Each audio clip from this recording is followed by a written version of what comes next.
నమస్కారం. It's UTV ప్రేక్షకులకు సాదర స్వాగతం.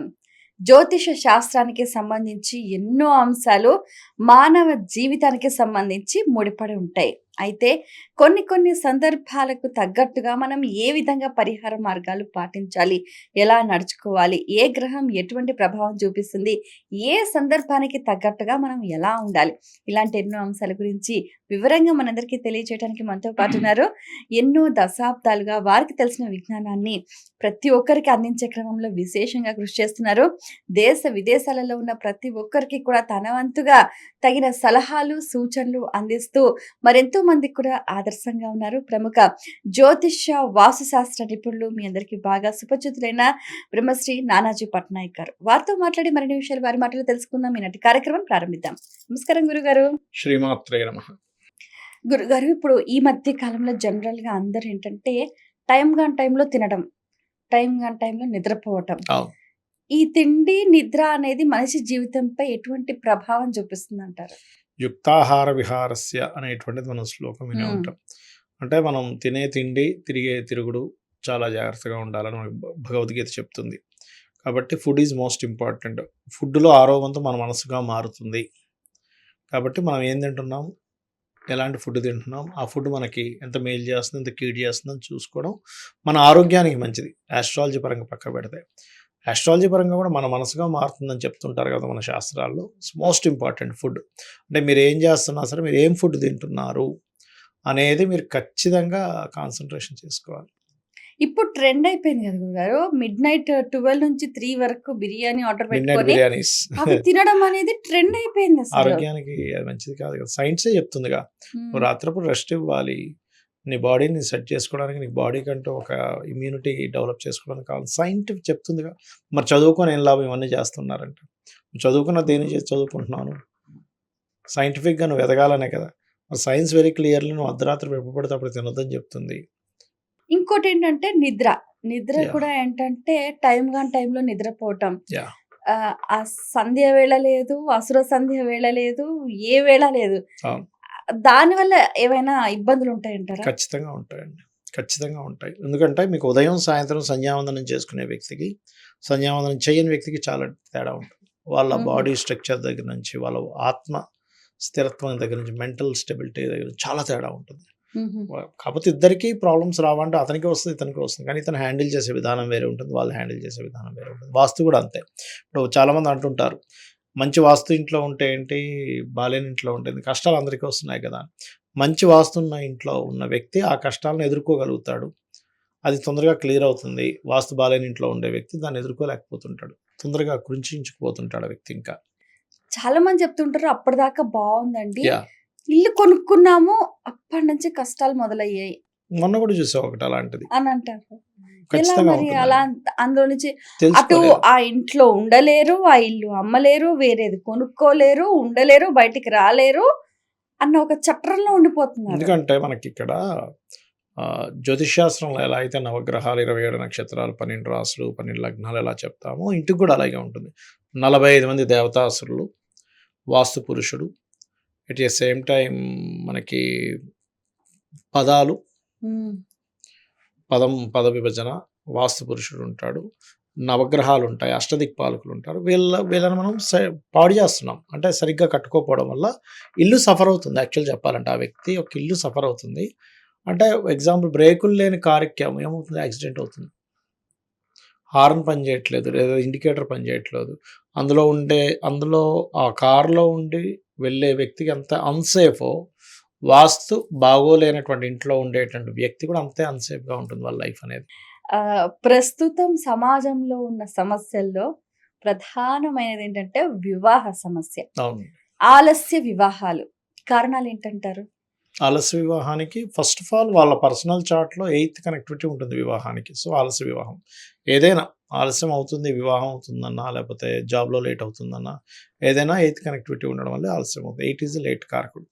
లేదా సాటర్న్ కనెక్టివిటీ ఉంటుంది, సింపుల్. ఇంకోటి, మనిషి యొక్క ఎక్స్పెక్టేషన్స్ మారిపోయాయి. ఒకప్పుడు ఇంట్లో పెద్దవాళ్ళు పలానా సంబంధం చూసామని చెప్తే చేసేసుకోవడం అయిపోయేది. ఇప్పుడు అలా లేదు. ఇప్పుడు ఏంటంటే ఈ అమ్మాయి డిజైన్ చేసుకుంటుంది, లేకపోతే ఈ అబ్బాయి డిజైన్ చేసుకుంటుంది. నాకు ఇలాంటి అమ్మాయి కావాలి, ఆ అమ్మాయి జాబ్ చేయాలి, లేకపోతే ఆ అమ్మాయి బ్యాక్‌గ్రౌండ్ ఇలా ఉండాలి, ఆ అమ్మాయి చూడ్డానికి ఇలా ఉండాలి. ఇన్ని పెట్టుకునేసరికే ఇన్ని మ్యాచ్ అవ్వడం కష్టమవుతుంది. అదొకటి. సరే ఇంత చేసుకున్నాక 4 రోజులు కలిసి ఉండడం కష్టమవుతుంది. వాట్ ఈస్ ద రీజన్ అంటే, ఒకటి ఓన్ చేసుకోవట్లే మనిషిని. ఎంతసేపు మనం అర్థం చేసుకుంటూ మన అవతల వ్యక్తిని ఏంటి అని ఆలోచిస్తూ అర్థం చేసుకోవట్లే. కానీ ఒక కుక్కనో, ఒక పిట్టనో తెచ్చుకుంటే మనం దాని గురించి గూగుల్ సెర్చ్ చేస్తాం. ఇదేం తింటుంది? ఇది ఇలా ఉంటే ఏంటి? అదేమి మాట్లాడదు కానీ దాని హావభావాలు మనం అర్థం చేసుకోవడానికి చూస్తాం. ఎందుకు చూస్తున్నాం అంటే ఇక్కడ 2 రీజన్స్. ఒకటి, దాన్ని మనం అర్థం చేసుకుంటే కానీ దాన్ని మనం హ్యాండిల్ చేయలేమని ఒక విషయం మనకు తెలుసు. ఆ కుక్కనో, లేకపోతే ఆ పక్షినో, ఒక పిల్లనో. అవునా?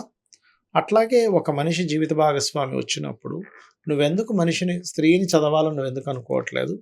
పురుషుడు అంటే ఏంటనే తత్వం తెలుసుకోవాలని స్త్రీ అనుకోవట్లే. ఇక్కడ మెయిన్ ప్రాబ్లం ఇదవుతుంది. ఇంకోటి ఏంటంటే ఓన్ చేసుకోవట్లే. ఒక తల్లి పిల్లడిని ఓన్ చేసుకుంటుంది, నా పిల్లడు అని. పిల్లవాడు తల్లిని ఓన్ చేసుకుంటున్నాడు. ఎప్పుడైతే ఓన్ చేసుకోవట్లేదో డే 1 నుంచే విడాకులు అయిపోతే ఏ లాయర్‌ని కలవాలి, లేకపోతే ఇప్పుడు పిల్లల్ని కంటే విడాకులైతే పిల్లలకు ప్రాబ్లమ్ వస్తుంది కదా!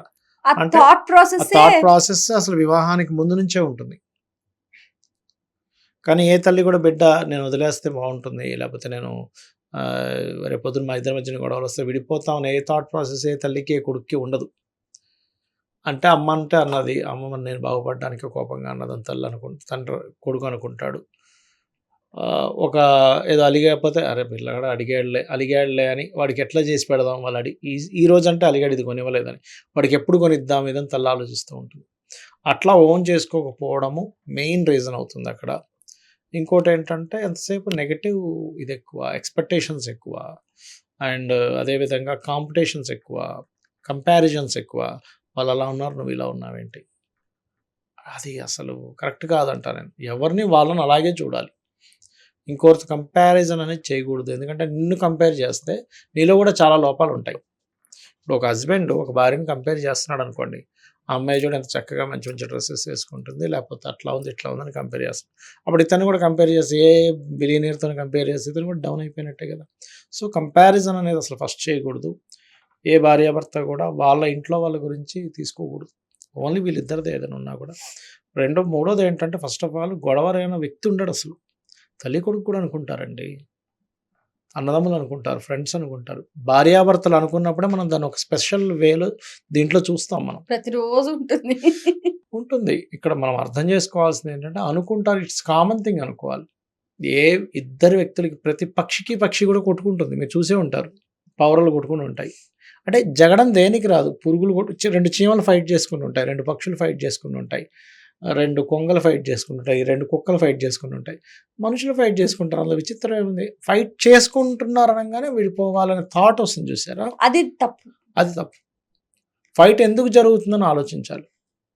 ఇప్పుడు ఒక పిల్లవాడు ఏడుస్తున్నాడు అనుకోండి, తల్లి చిచ్చి వీడి దుర్మార్గుడు ఇంత ఏడుస్తున్నాడు అని అనుకోదు.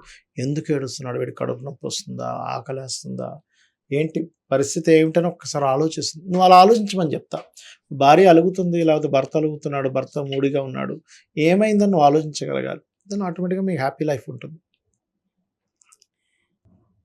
ఇంకోటి ఏంటంటే కంపాటబిలిటీ చూసే విధానంలో తప్పుంది. అంటే ఓన్లీ పాయింట్స్ చూడడం, ఇద్దరి జాత చక్రాలు 7th lord 12th lord, Venus and Mars ఇవి ఎలా ఉన్నాయి చూడకపోవడం, ఇవి మెయిన్ రీజన్స్ అవుతున్నాయి అక్కడ. ఓకే.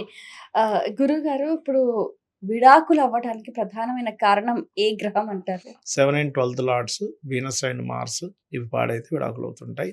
వాళ్ళకి రెండో వివాహ యోగం ఉన్నప్పుడు కూడా విడాకులు అవుతుంటుంది. అందుకే నేను వాళ్ళకి చెప్తాను, చూసి బాబు మీరు అర్క వివాహం చేసుకోండి, లేకపోతే కుంభ వివాహం చేసుకోండి అని.